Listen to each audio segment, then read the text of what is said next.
नमस्कार दोस्तों, आपके अपने YouTube चैनल पीसी हिंदी ज्ञान में एक बार फिर से आपका हार्दिक अभिनंदन व स्वागत है। मित्रों, सभी का बहुत बहुत स्वागत, हार्दिक अभिनंदन। चलते हैं आज के सेशन के साथ। आज की क्लास रहने वाली है विशेषण शब्दों की, जो हमने पीछे भी एक वीडियो डाला जिसमें विशेषण शब्दों को सामान्य परिचय के माध्यम से जाना है। अब मित्रों, आज हम यहाँ पर कुछ विशेषण विस्तार से पढ़ने वाले हैं जो आप लोगों के लिए बहुत ही महत्वपूर्ण साबित होने वाले हैं।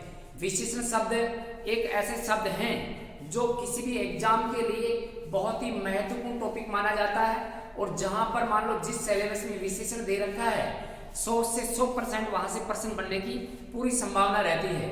तो मित्रों, बिना किसी देरी के हम चल रहे हैं अपने टॉपिक पर, विशेषण।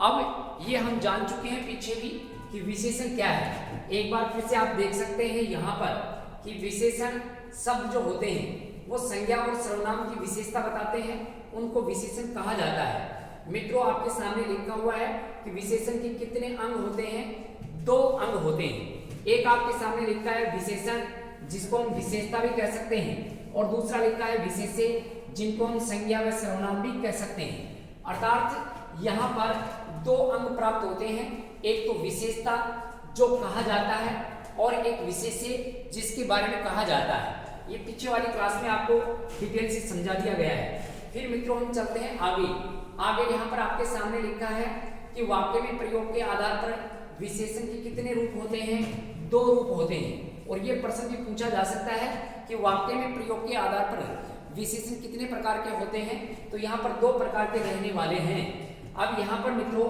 आपके सामने एक तो लिखा है उद्देश्यवाचक विशेषण, और दूसरा लिखा है विधेयवाचक विशेषण। उद्देश्यवाचक विशेषण तो कहाँ होता है और विधेयवाचक विशेषण कहाँ पर होता है?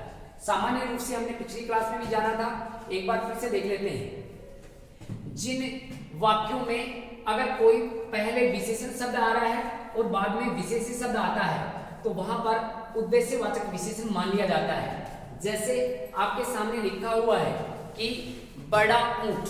कैसा ऊंट है मित्रों? बड़ा ऊंट है। तो बड़ा शब्द पहले लिखा है और ऊंट शब्द बाद में लिखा है।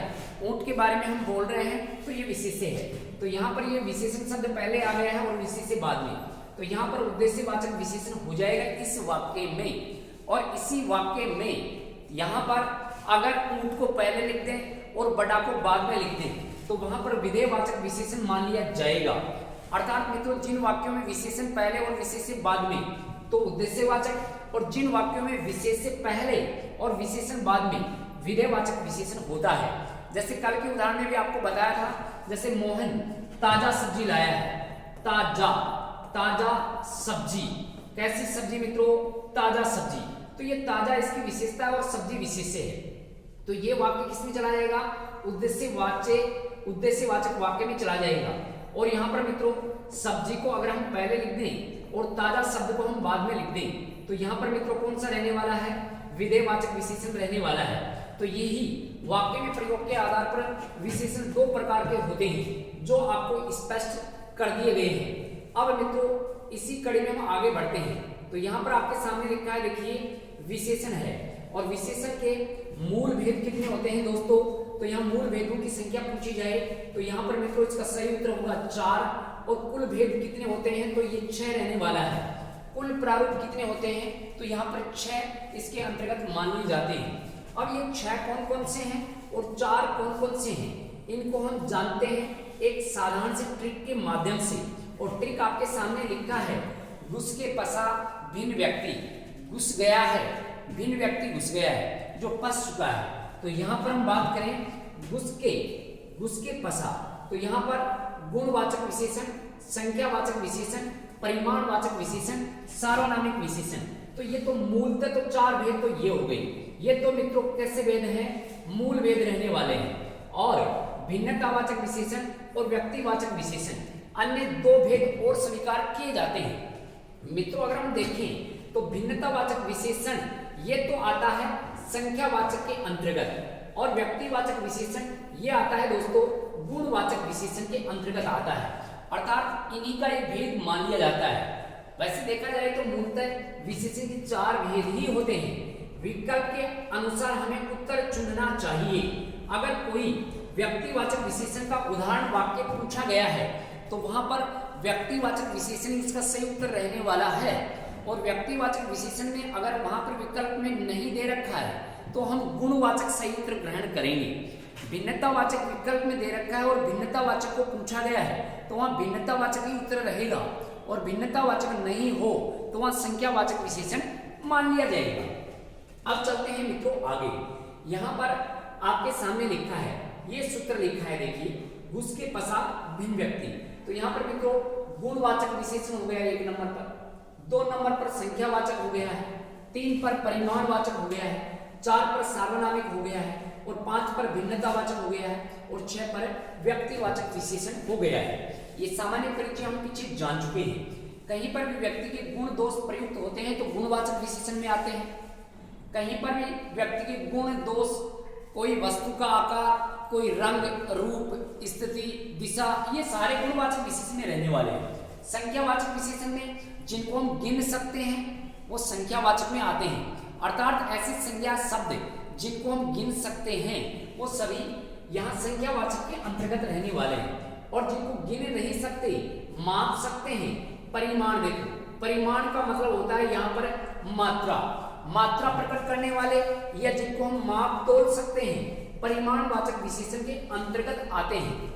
और यहाँ पर मित्रों हम बात करें तो द्रव्यवाचक संज्ञा जो हमने पीछे पढ़े थे उनके बारे में यहाँ बात करेंगे तो परिमाणवाचक विशेषण हो जाएगा। सार्वनामिक विशेषण की बात करें तो किसी सर्वनाम शब्द के ठीक बाद में कोई संकेत चिन्ह लिखा हुआ हो, कोई संकेतिक शब्द लिखा हुआ हो तो सार्वनामिक विशेषण मान लिया जाता है। भिन्नतावाचक, प्रत्येक, हर एक, अनेक, ऐसे किसी वाक्य में लिखा है तो वहां भिन्नतावाचक विशेषण ग्रहण किया जाता है। और व्यक्तिवाचक विशेषण, किसी व्यक्तिवाचक संज्ञा के साथ में कोई प्रत्यय जोड़कर हम शब्द बना देते हैं व्यक्तिवाचक विशेषण। जैसे राजस्थान से राजस्थानी, बीकानेर से बीकानेरी, ऐसे मान लो जयपुर से जयपुरी, जोधपुर से जोधपुरी, बनारस से बनारसी, ये सारे के सारे व्यक्तिवाचक विशेषण बन चुके हैं और इनके साथ में कोई संज्ञा शब्द आएगा। जैसे बनारसी साड़ी, कैसी साड़ी मित्रों? बनारसी। बीकानेरी रसगुल्ले, कैसे रसगुल्ले? बीकानेरी। ऐसे कश्मीरी सेब, कैसे सेब? कश्मीरी। तो ये व्यक्तिवाचक विशेषण में रहने वाला है। अब मित्रों चलते हैं आगे और चलते हैं अपने मुख्य टॉपिक पर कि आगे हमें यहाँ पर पहले रूप में गुणवाचक विशेषण पढ़ना है और गुणवाचक विशेषण आपके सम्मुख लिखा हुआ है। तो मित्रों जानिए गुणवाचक विशेषण कहाँ होता है। गुणवाचक विशेषण देखिए नाम से ही पता चल रहा है, एक शब्द तो हमें याद हो रहा है गुण, जहां गुण आ जाए और गुण के साथ में दोष भी आता है मित्रों, तो गुण दोष आ जाए, रंग के साथ में रूप आ जाए, आकार आ जाए, दिशा सूचक शब्द आ जाए, दशा या स्थिति वाला शब्द आ जाए, काल सूचक शब्द आ जाए, या फिर मान लो स्पर्श करने वाला कोई शब्द आ जाए, स्वाद बताने वाला कोई शब्द आता है, तो इनको सभी को प्रकट करने वाले शब्द गुणवाचक विशेषण के अंतर्गत रहने वाले हैं। अब इनके हम एक एक दो दो उदाहरण देख लेते हैं कि कहां पर गुण होता है, कहां पर दोष होता है, कहां पर रंग हो सकता है, कहां पर रूप हो सकता है, कहां पर दिशा सूचक या कहां पर दिशा के बाद में हम बात करें दशा या स्थिति, या कहां पर आकार को बताने वाले या फिर स्पर्श और स्वाद को बताने वाले शब्द कौन कौन से हो सकते हैं। अब मित्रों ये शब्द हैं और ये शब्द किसी संज्ञा के साथ जुड़ जाएंगे तो वहां पर उसकी विशेषता प्रकट करेंगे। जैसे मान लो आपके सामने लिखा है होशियार, अब ये होशियार गुण है, और होशियार बालक, होशियार आदमी, होशियार औरत, तो ये सारे के सारे गुण बताने वाले हो गए। ईमानदार आदमी, कैसा आदमी मित्रों? ईमानदार। भला आदमी, कैसा आदमी? भला। अच्छा आदमी, कैसा आदमी? अच्छा। जोरदार आदमी, कैसा आदमी? जोरदार। तो यहाँ पर जोरदार शब्द है। गजब, गजब बात है, जोरदार बात है, तो ये किसी भी संज्ञा शब्द के साथ जोड़ सकते हैं, तो ये गुण को प्रकट कर रहे हैं। तो यहाँ पर ये गुणवाचक विशेषण रहने वाले हैं और गुण के साथ में आता है मित्रों दोष। जैसे बेईमान है तो ये दोष हो गया। गंदा आदमी है, कैसा आदमी? गंदा। गंदी बस्ती है, कैसी बस्ती है? गंदी। बुरा है, बुरा आदमी पुल्लिंग के लिए, बुरी औरत स्त्रीलिंग के लिए। बेकार, तो यहां पर ये दोष को बता रहे हैं। किसको बता रहे हैं मित्रों? दोष को बता रहे हैं। तो गुण दोष आदि को बताने वाले गुणवाचक विशेषण में आते हैं। सुंदर, अब ये रूप को बता रहा है। काला, ये रंग को बता रहा है। पीला, ये भी रंग को बता रहा है। कुरूप, यहाँ पर ये भी रूप को बता रहा है। तो रंग और रूप को बताने वाले भी इसी के अंतर्गत माने जाते हैं। और इसके साथ में कोई भी संज्ञा शब्द जोड़कर हम शब्द को लिख सकते हैं। सुंदर बालक, काला आदमी, ऐसे पीला कमीज, कुरूप, जो भी है उसके साथ हम जोड़ सकते हैं। आगे लिखा है, देखिए मित्रों, बड़ा आकार को बताता है, छोटा आकार को बताता है। उत्तरी हवाएं, कैसी हवाएं? उत्तरी हवाएं, दिशा को बता रहा है। पश्चिमी हवाएं, कैसी हवाएं? पश्चिमी हवाएं। पश्चिमी सभ्यता, कैसी सभ्यता? पश्चिमी सभ्यता। टूटा हुआ, कैसा है मित्रों? टूटा हुआ। टूटा हुआ पेन, कैसा पेन? टूटा हुआ। टूटी हुई मेज, कैसी मेज? टूटी हुई। तो उसकी स्थिति को बता रहा है। पुराना, पुराना मकान, मकान के काल को बता रहा है। नया मकान, मकान की काल या समय को बता रहा है। तो यहाँ पर ये शब्द गुणवाचक में रहने वाले। मुलायम बाल, कैसे बाल मित्रों? मुलायम बाल। स्पर्श से पता चला है। मीठा, मीठा फल, कैसा फल? मीठा फल। अब ये फल की विशेषता है, ये स्वाद से पता चल रहा है। खट्टा अंगूर, कैसा अंगूर? खट्टा अंगूर। तो यहाँ खट्टा फल। तो मित्रों ये सारे के सारे स्वाद को बताने वाले हो गए। तो ये गुणवाचक विशेषण के अंतर्गत रहने वाले हैं। इसी कड़ी में हम आगे चले तो गुणवाचक विशेषण की पहचान के लिए 3 शब्दों का सहारा हम ले सकते हैं और इन 3 शब्दों के माध्यम से गुणवाचक विशेषण को हम बहुत ही आसान तरीके से समझ सकते हैं। और ये 3 शब्द कौन से रहने वाले हैं, यहाँ पर हम बात करें तो यहाँ पर मित्रों लिखा है कैसा। पुल्लिंग शब्द है तो कैसा से उत्तर मिलेगा, स्त्रीलिंग है तो कैसी से मिलेगा, और बहुवचन है तो कैसे शब्दों से मिलेगा। इन शब्दों से हम प्रश्न कर दें और प्रश्न करने पर कोई हमें उत्तर प्राप्त हो जाए और वह उत्तर जो प्राप्त होगा उसी उत्तर में कोई गुण दोष, रंग रूप, स्थिति, दशा ऐसे शब्द प्राप्त होते हैं। तो गुणवाचक विशेषण के अंतर्गत रहने वाले हैं। अब आपको गुण दोष का पता नहीं है, आप सीधा याद रखिए कि कैसा कैसे कैसे लगाने से जो भी उत्तर मिलेगा उसमें गुणवाचक विशेषण होगा 100%। यहाँ पर एक गुणवाचक विशेषण हो गया है। फिर मित्रों हम आगे चलते हैं। यहाँ पर आपके सामने दूसरा विशेषण लिखा है संख्यावाचक विशेषण। और मित्रों संख्यावाचक विशेषण कहाँ होता है तो जानिए इस संख्यावाचक विशेषण को। नाम से ही पता चल रहा है संख्या, जिनको गिन सकते हैं, जिनकी गणना की जा सकती है वो संख्या में आते हैं। सीधा ही है। ऐसे शब्द जो संख्या को प्रकट करते हैं या गणना को प्रकट करते हैं, इनका बोध करवाते हैं, वहां पर संख्यावाचक विशेषण माना जाता है। अर्थात जिनको गिना जा सकता है या जिनको गिना जाए वो किसमें आते हैं दोस्तों? संख्यावाचक विशेषण के अंतर्गत आते हैं। और आपके सामने एक एक दो उदाहरण लिखे हुए हैं। 5 किताब, कितनी किताब है? कितनी किताब? तो 5 इसका उत्तर मिल रहा है मित्रों। क्या उत्तर मिल रहा है? 5। तो संख्यावाचक में कितना, कितनी, कितने लगाएंगे तो उत्तर मिलेगा और उत्तर में संख्यावाचक विशेषण प्राप्त होगा। 1 दर्जन पुस्तकें, कितनी पुस्तकें? 1 दर्जन। तो ये संख्यावाचक रहने वाला है। 50 विद्यार्थी, कितने विद्यार्थी मित्रों? 50 विद्यार्थी। तो ये संख्यावाचक है। और 10 छात्र, कितने छात्र मित्रों? 10 छात्र। तो देख लो दोस्तों एक बार, छात्र संज्ञा है, इसकी विशेषता बताई जा रही है संख्या के माध्यम से। विद्यार्थी भी एक संज्ञा है, जातिवाचक संज्ञा, इसकी विशेषता बताई जा रही है संख्या के माध्यम से, 50 के माध्यम से। पुस्तकें लिखा है, ये पुस्तक भी जातिवाचक संज्ञा होता है और पुस्तकें भी जातिवाचक संज्ञा है। यहाँ पर 1 दर्जन इस संज्ञा की विशेषता बताने वाला ये संख्या बता रहा है, संख्यावाचक विशेषण। किताब भी जातिवाचक संज्ञा है, 5 किताब है तो ये इसका विशेषण हो गया, विशेषता प्रकट करने वाले हो गए। फिर मित्रों आगे हम बढ़ते हैं। तो यहाँ पर मूलतः अगर बात करें तो मूलतः संख्यावाचक विशेषण के भी 2 उपभेद होते हैं। एक तो निश्चित संख्या बताने वाले तो निश्चित संख्यावाचक में जाएंगे और जो निश्चित संख्या नहीं बताते वो अनिश्चयवाचक संख्या में जाएंगे। तो मोटे रूप से आपको ध्यान रखना है कि निश्चय कहाँ होगा और अनिश्चय कहाँ होगा। बिल्कुल साधारण सी बात है, निश्चित संख्या है तो निश्चय है और अनिश्चित संख्या है तो अनिश्चय है। जैसे आपके सम्मुख लिखा है 10 पेन, निश्चित है अभी 10 पेन है। कितने पेन है दोस्तों? 10 पेन निश्चित है। 50 लोग, कितने लोग हैं? 50 लोग। तो ये निश्चित संख्या है। लेकिन अनिश्चित में कुछ पेन, कितने पेन हैं? कुछ हैं, ये निश्चित नहीं है।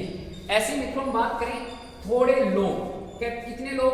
थोड़े लोग। तो ये सारे के सारे अनिश्चित के अंतर्गत जाएंगे। वाक्य में प्रयोग कर लेते हैं। घर के बाहर 1000 लोग खड़े हैं। क्या खड़े हैं मित्रों? लोग। और लोग जातिवाचक संज्ञा है, और इस जातिवाचक संज्ञा की यहाँ विशेषता बताई जा रही है संख्या के माध्यम से। तो यहाँ संख्यावाचक विशेषण, और ये संख्या रहने वाली है कैसी? निश्चित। तो निश्चित संख्यावाचक विशेषण हो जाएगा। आगे दोस्तों इसी वाक्य को बदलते हैं। देखिए, घर के बाहर हजारों लोग खड़े हैं। हजारों, और ये हजारों शब्द है, ये दोस्तों अनिश्चित है। तो ये अनिश्चित संख्यावाचक में चला जाएगा।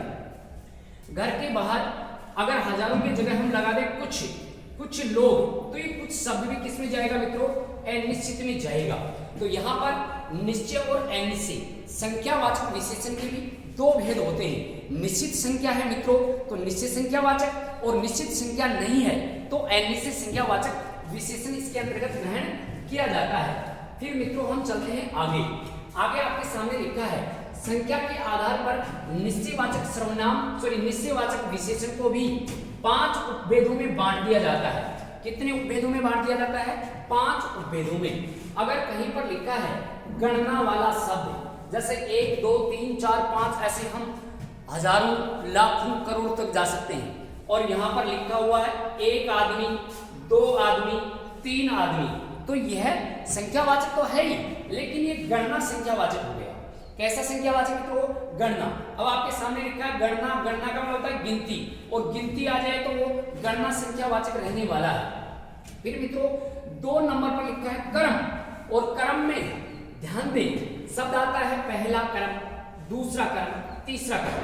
पहले, दूसरे और तीसरे तक पहुंचिए, प्रथम, द्वितीय, तृतीय, ये संस्कृत में हम कर्म को ग्रहण कर सकते हैं। तो यहाँ पर ये कर्म संख्यावाचक रहने वाला है। फिर चलते हैं मित्रों आवर्ती, और आवर्ती के अंतर्गत हम चले तो आवर्ती में जैसे कहीं पर भी एक शब्द तो आएगा जिसको हम गुना कह सकते हैं, और एक शब्द आएगा जिसको हम हरा कह सकते हैं। संख्यावाचक के साथ में अगर गुना और हरा शब्द लगा हुआ है तो वहां पर यह आवर्ती संख्यावाचक विशेषण के अंतर्गत रहने वाला है। और ये कैसे एग्जाम में पूछे जाएंगे, लास्ट टाइम में आपको ये भी समझाया जाएगा। दुगुना, तिगुना, चौगुना, दोहरा, तिहरा, चौहरा, तो ये आवर्ती संख्यावाचक के अंतर्गत रहने वाला है। फिर मित्रों हम चलें समुदायवाचक या समूहवाचक के अंतर्गत चलें, तो जहां संख्या के साथ में समुदाय का प्रकट होता है, दोनों लिखा है, आप तीनों आ जाना, तीनों लिखा है, आप चारों को समझाना पड़ेगा, चारों लिखा है, तो ये सारे के सारे समुदायवाचक संख्यावाचक विशेषण के अंतर्गत आते हैं। फिर मित्रों 5 नंबर पर लिखा है समुच्च, और समुच्च के अंतर्गत संख्या का एक समुच्च आता है, और वो समुच्च किस रूप में लिखा हुआ होता है। जैसे शतक लिखा हुआ है, दशक लिखा हुआ है, शताब्दी लिखा है, सहस्राब्दी लिखा हुआ है, ऐसे शब्द कहीं पर जो समुच्च का बोध करवाते हैं वो समुच्च संख्यावाचक विशेषण के अंतर्गत आते हैं। तो मित्रों निश्चित संख्यावाचक के भी 5 उपभेद होते हैं जो आपके सम्मुख लिखे हुए हैं। अब इनको वाक्य में प्रयोग करके कैसे पूछा जा सकता है वो आपके सामने एक एक वाक्य के माध्यम से समझा सकते हैं। तो यहाँ पर देखो समझने की कोशिश करें। जैसे कक्षा में 2 विद्यार्थी हैं, कितने विद्यार्थी मित्रों? 2 विद्यार्थी, तो यहाँ पर ये गणना संख्यावाचक हो गया है। ऐसे ही मान लो कहीं पर लिखा हुआ है अध्यापक ने पहला पाठ पढ़ाया। कौन सा पाठ पढ़ाया? पहला पाठ, तो यहाँ पर मित्रों कौन सा हो जाएगा? कर्मवाचक हो जाएगा। या द्वितीय पाठ पढ़ाया, तो ये कर्मवाचक रहने वाला है। आवर्तीवाचक में मोहन के पास दुगुनी, कितनी पुस्तकें हैं? दुगुनी पुस्तकें हैं, दुगुनी। सोहन से दुगुनी पुस्तकें हैं मोहन के पास, तो ये दुगुनी शब्द किसमें आ जाएगा मित्रों? तो ये आवर्ती में आने वाला है। समुदायवाचक में आप चारों ऑफिस में मिलना, आप चारों घर पे आना, आप दोनों को समझाना पड़ेगा, तो ये दोनों शब्द आ गया है दोस्तों। तो ये दोनों शब्द किसके अंतर्गत आ जाएगा? ये समुदाय में आ जाएगा। और सचिन तेंदुलकर ने बांग्लादेश के खिलाफ दोहरा शतक लगाया, दोहरा शतक लगाया। या फिर मान लो यहाँ पर बांग्लादेश के खिलाफ 100वां शतक लगाया। कौन सा लगाया मित्रों? 100वां शतक। तो यहाँ पर देखिए पहला, दूसरा, तीसरा, चौथा, पांचवा, ऐसे 100वां। ये तो हो जाएगा कौन सा मित्रों? ये कर्मवाचक रहने वाला है। लेकिन शतक शब्द किसके अंतर्गत आ जाएगा? तो ये रह जाएगा किसमें? समुच्चयबोधक के अंतर्गत रहने वाला है। तो मित्रों आज आपको दो विशेषण समझाने का पूरा प्रयास किया गया है, जिसमें गुणवाचक विशेषण और संख्यावाचक विशेषण हमने विस्तार से जाना है। अगली क्लास जो भी होगी उसमें आगे के विशेषणों को हम बहुत ही विस्तार से जानेंगे। एक बार इन क्लासों को आराम से देखिए, आगे का जो आगे की जो क्लास होगी उनमें एक बार फिर से रिवीजन करवा देंगे कि गणना कहाँ है, क्रम कहाँ है, आवर्ती कहाँ है, और जो टेस्ट पेपर होगा उसके माध्यम से और आप लोगों के सारे यहाँ पर क्लियर करवा दिए जाएंगे।